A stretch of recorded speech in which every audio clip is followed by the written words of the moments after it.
Welcome to CharityVillage Connects. I'm Mary Barrell. Hot off the presses is the 8th edition of the Giving Report, published by CanadaHelps.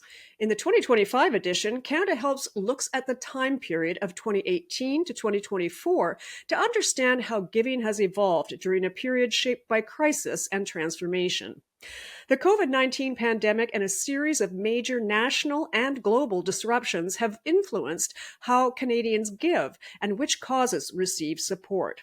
To help us get an understanding of the key findings of the 2025 Giving Report, please welcome Sarah Midanik, President and CEO of the Gord, Downie and Chanie Wenjack Fund, a national charity that seeks to build cultural understanding and create a path towards reconciliation between Indigenous and non-Indigenous peoples in Canada. Sarah is a member of the Métis Nation of Alberta from the historic Métis community of St. Albert and is a member of the Cunningham family. A dedicated volunteer, Sarah currently sits on the National Board for the BGC Canada and the Canadian Council for Indigenous Business and supports the Indigenous Professionals Association of Canada. Sarah also sits on the CRA's Advisory Committee on the Charitable Sector and has an MBA in the Indigenous Business and Leadership Program from Simon Fraser University. Welcome to the podcast, Sarah. Thank you so much for the invitation to join. Sarah, one of the key insights highlighted in the CanadaHelps report was that giving to Indigenous-focused charities grew 416% between 2018 and 2024, but giving peaked in 2021 and has since declined and somewhat stabilized. What does this trend look like from your vantage point? What are you seeing on the ground today? Well, it is certainly reflective of our experience as an Indigenous-led charity at Downie Wenjack. We certainly felt the surge of support in 2021, which was, definitely driven by what I would refer to as a collective awakening in Canada to the truths of residential schools, which Indigenous communities have always been knowing. But since then, I would say giving has plateaued. While there's still broader awareness, we're seeing that donors may feel unsure of how to meaningfully support Indigenous organizations or communities beyond moments of national attention. On the ground, demand for our programs hasn't slowed. If anything, it's continued to grow.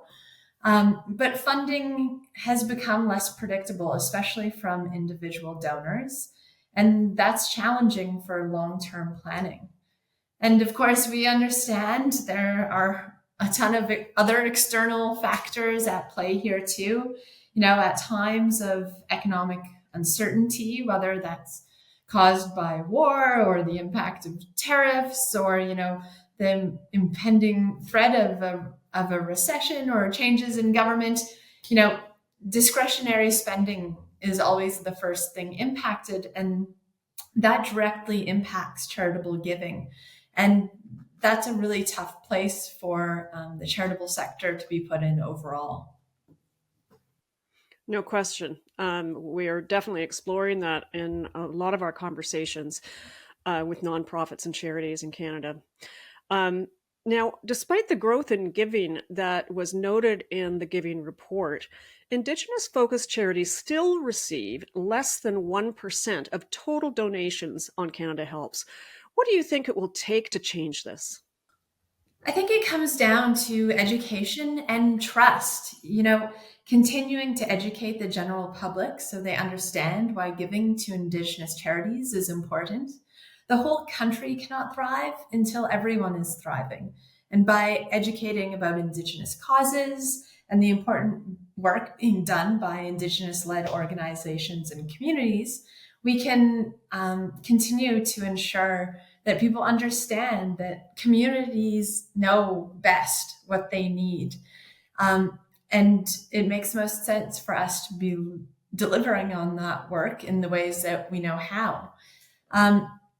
I would say that many Canadians want to help or want to support Indigenous organizations or causes, but may not know which organizations are actually Indigenous led or how their support might translate into meaningful impact.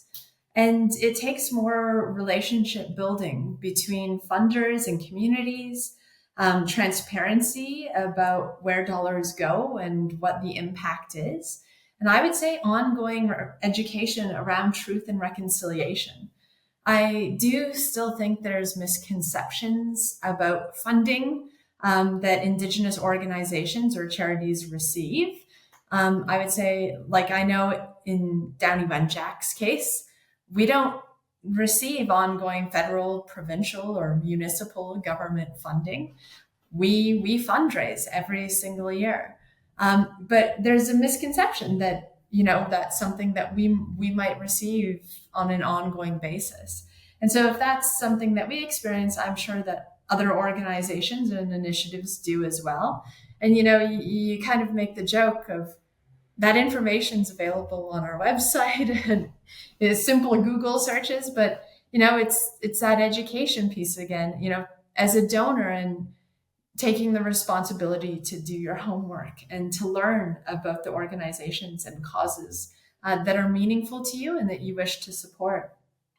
I would also say, receiving less than 1% of total donations on CanadaHelps, greater Indigenous representation, whether it's in media or philanthropy or just having the opportunity to share about the work being done to support Indigenous peoples and communities would also help normalize and encourage sustained giving. I'm curious that whether, in addition to funding challenges, what other systemic barriers do Indigenous-led charities and nonprofits continue to face within the Canadian nonprofit and philanthropic landscape? Well, I mean, aside from systemic oppression, racism, and being trapped in systems that aren't actually designed to help break cycles of poverty or the overrepresentation of Indigenous people and justice and child welfare systems, I would say that's number one, probably the biggest systemic barrier for Indigenous people overall is. But if we're talking specifically about Indigenous-led charities and nonprofits, I would say that capacity remains a major barrier. Most Indigenous organizations, most Indigenous-led organizations are small and under-resourced, yet are expected to deliver high-impact work and meet, complex reporting requirements that, accountant is used to preparing for bigger organizations, whereas it might just be, that one executive director or project manager is, HR, is finance, is operations, is all of the things. Grant systems often require administrative capacity that many grassroots groups simply just don't have. I would say there's also a historical lack of trust from funders and an emphasis on short-term project-based funding that doesn't allow for long-term planning, hiring, or growth. Or, if you're always trying to scrap together enough project funding to cover your operating costs, then how can you think strategically about how to meet the needs of those that you're serving? I think, the 1 year funding cycles is really, really tough for organization, and the reporting requirements often aren't any less cumbersome than those for 4 or 5 year granting cycles. I think one other thing that goes without saying, but I feel like always needs to be mentioned, is that rural and remote communities also continue to face tech and infrastructure gaps that limit access to funding tools and platforms. So, you always have to ask yourself, is our granting framework or the way we receive applications, is it truly accessible? If you don't have consistent internet, can you really submit a big file like video or audio, or, if I know with a lot of government funding, there's complex requirements through systems like GCOS, and they're buggy. And if you don't have a strong internet connection, it'll be impossible to use. So, I think there's a number of barriers that can be addressed in really simple, straightforward ways. But it just requires, taking the time to look at these systems and say, do they serve and are they accessible to Indigenous peoples and communities and organizations? I want to explore something a little bit different, and at this point in our conversation. In the context of reversals that we've been seeing around corporate DEI commitments, for example, combined with current conversations around Canadian identity and nationalism, is this affecting in any way the level of support you're experiencing at the Gord, Downie and Chanie Wenjack Fund? And what are you hearing from peers from other Indigenous-led organizations? So at Downie Wenjack, we don't look at reconciliation as an EDI initiative. We very much, and we very much spend a lot of time educating about how reconciliation is an ongoing commitment. It's systemic change, and that's going to take generations. It may sometimes feel like two steps forward and one step back, and I think that's kind of what we're experiencing, with some of the conversations of pullback with EDI initiatives, but maintaining the commitment and increasing, I would say, the breadth of the donor base for organizations, whether that's, through different corporate partners, whether that's through different individual donors, different family foundations, whether it's a social enterprise. It's really important to continue to diversify so that you reduce some of that risk. I mean, in 2021, reconciliation was really at the forefront as Canadians grappled with news about graves at residential school sites. And we've definitely seen, I don't know if I'd like to say it is, the interest has begun to wane as time goes by, but I think, there's just so many other things happening in the world that are also, very, very serious human rights violations, whether it's war, whether it's political instability. And so for anyone who wasn't able to sort of situate themselves within the conversation of reconciliation, it's easy to, I would say, step away and say, oh, there's no, not my problem. There's no role for me here. And I would argue with, if you are a Canadian, if you are a Canadian company, if you're a company operating in Canada, reconciliation will always be something that's important as to an individual, to a business, to a community. I know that we've heard in the streets, I guess, or with some of our partners that operate in the US, that they need to be mindful about how, being as vocal as they were previously, or as proud as they were previously, around their EDI initiatives, that it very much could compromise their federal funding or contracts in the US. And, that's something that they need to consider. But they also need to consider that this work, all of this hard work, is not to be just tossed aside. The need for this work remains regardless. And it's our responsibility as responsible corporate citizens, as individuals, as communities, that we stay committed and we fight for the importance of this work within our workplaces and homes and communities. What we've seen from a lot of our partners at Downie Wenjack, which is really inspiring, is if anything, they've strengthened their commitments to this work. With our legacy space program, whether it's expanding from one space to 2 spaces or increasing the amount of training opportunities they have internally for their staff. And, instead of being worried or pulling back, they've leaned in and said, you know what, if you're pulling back, that probably means there's need for more education. And I think that's just so important and really shows leadership within the organization that is meaningful and impactful, and it shows that this is not something to be checked on the corporate strategy, but a meaningful commitment and something that they can be proud of when things swing back again in 5 years and 2 years and 10 years.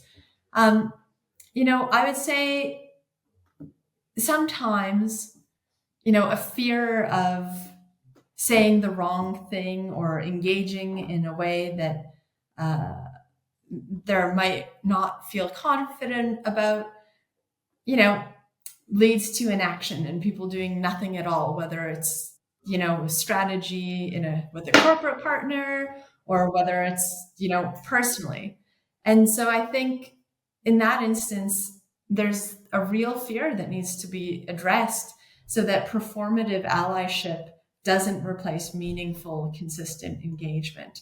And it's, reconciliation isn't comfortable. It's being brave and being bold, and it's being committed, because reconciliation takes commitment and it takes work. Well, thank you for making that very important distinction between reconciliation and EDI.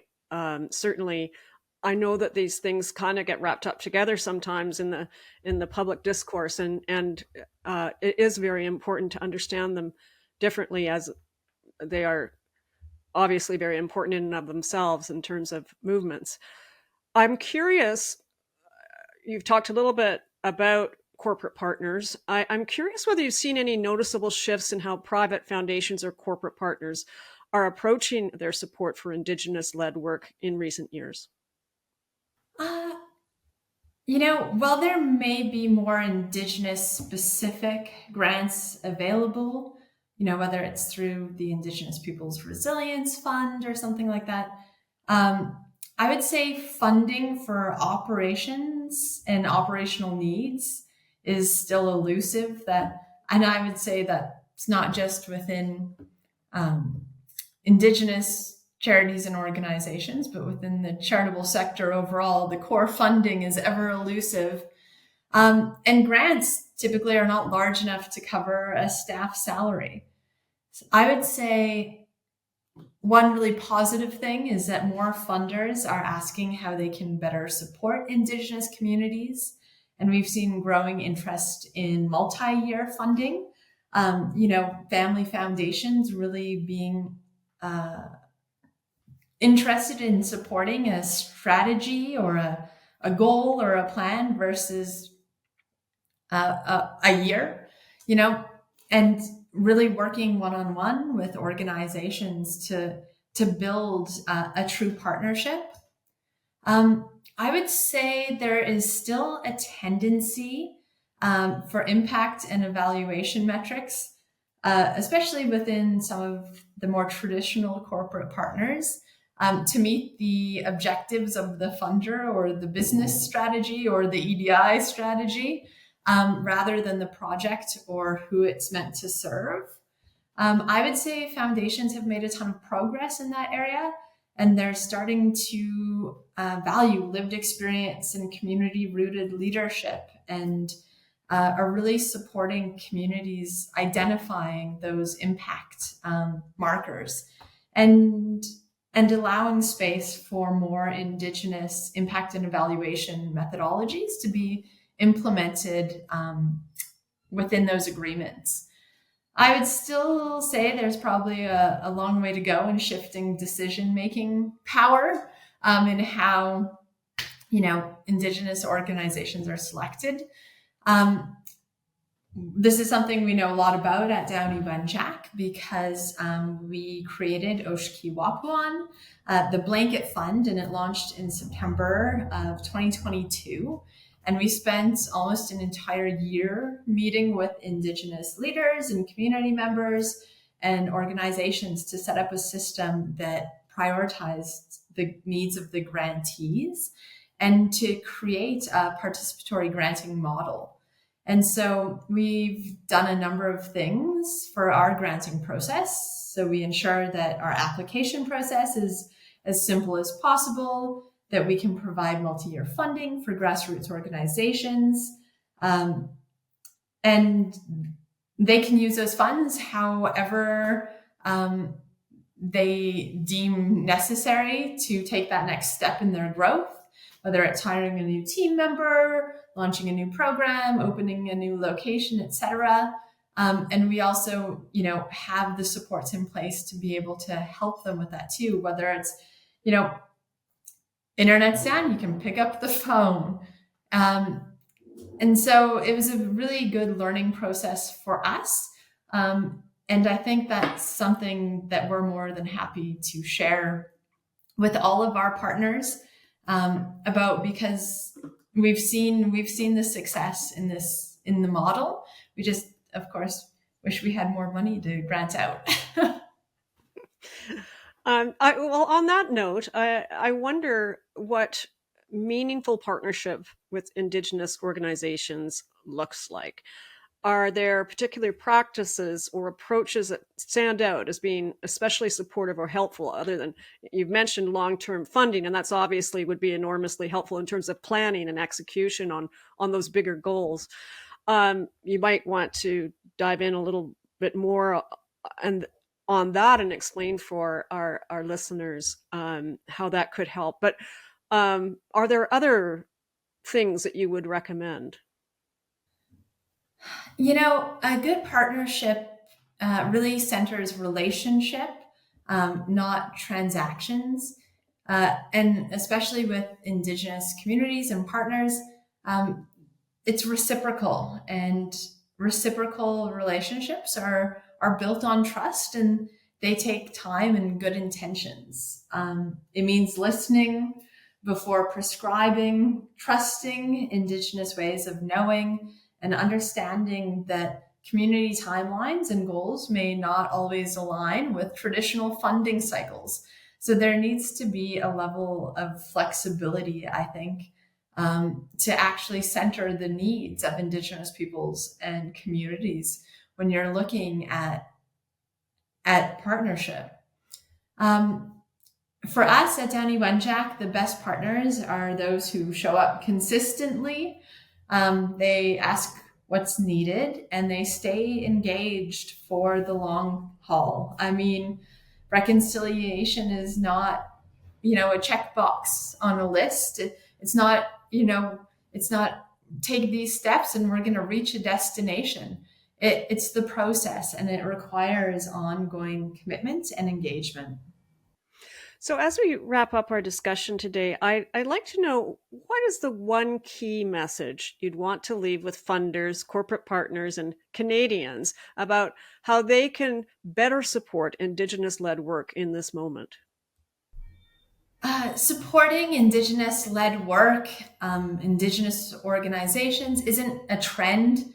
It's a commitment and a responsibility. True reconciliation requires sustained action and not reaction to specific events or news cycles. Indigenous communities know what they need. We know what we need. Trust us, fund us, and walk with us on this path towards reconciliation.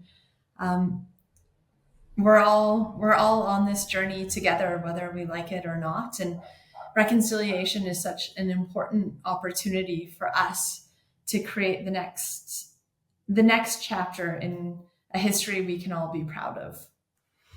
Wise words, Sarah. Thank you so much for the important work that you do and sharing your insights and advice with our listeners. Thank you for joining us on Charity Village Connects. Thanks so much for having me.